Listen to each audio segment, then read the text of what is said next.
ഞാനിന്ന് ഉണ്ടാക്കാൻ പോകുന്നത് പഴനുറുക്കാണ്. പണ്ട് കാലങ്ങളിൽ വീടുകളിൽ ഉണ്ടാക്കിയിരുന്ന ഒരു പഴയകാല വിഭവമാണിത്. പഴനുറുക്ക് വളരെ രുചികരമാണ്, കുഞ്ഞുങ്ങൾക്കൊക്കെ വളരെയധികം ഇഷ്ടപ്പെടും. പണ്ട് കാലത്ത് എല്ലാ വീടുകളിലും ഉണ്ടാക്കിയിരുന്നതാണ്. ഇപ്പോൾ പഴത്തിനൊക്കെ വില കുറവുള്ള സമയമാണ്, എല്ലാവരും ധാരാളമായിട്ട് വാങ്ങിച്ചുണ്ടാക്കുക. അപ്പോൾ നമുക്ക് പഴനുറുക്ക് ഉണ്ടാക്കാം. പഴനുറുക്ക് ഉണ്ടാക്കുന്നതിന് വേണ്ടിയിട്ട് ആദ്യം നമുക്ക് ഈ പഴം എടുത്ത് ചെറുതായിട്ട് അരിഞ്ഞെടുക്കാം. ഞാനൊരു 4 പഴമാണ് ഇവിടെ എടുത്തിരിക്കുന്നത്. ഇതിങ്ങനെ നമുക്ക് വട്ടത്തിൽ അരിഞ്ഞെടുക്കാം.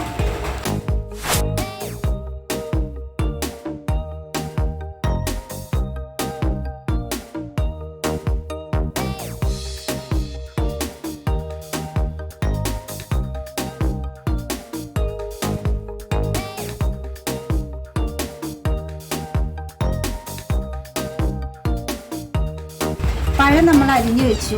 ഇനി ഇതിലേക്ക് ഒരു വലിയ മുറി തേങ്ങയുടെ പാല് എടുത്തത് അത് നമുക്ക് ചീനിച്ചട്ടിയിലേക്ക് ഒഴിക്കാം. അതിലേക്ക് പഴം ചേർത്ത് കൊടുക്കണം.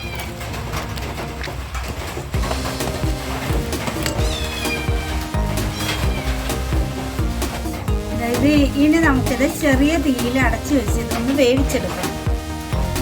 അതൊന്ന് വേവട്ടെ.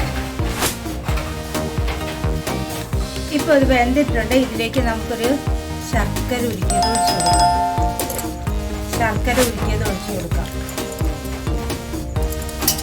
അത് ഏലക്ക പൊടിച്ചതും ഏലക്കയും ജീരകവും കൂടി പൊടിച്ചത് അത് നമുക്ക് ഇതിലേക്ക് ചേർത്ത് കൊടുക്കാം. ഇനി ഇതൊന്ന് വറ്റിച്ചെടുക്കണം.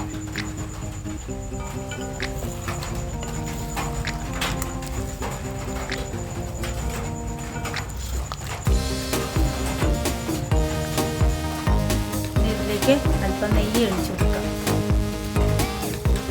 ഇതിലേക്ക് നമുക്ക് കുറച്ച് നെയ്യ് ഒഴിച്ചു കൊടുക്കാം. അപ്പോൾ ഇത് റെഡിയായി വരുന്നുണ്ട്.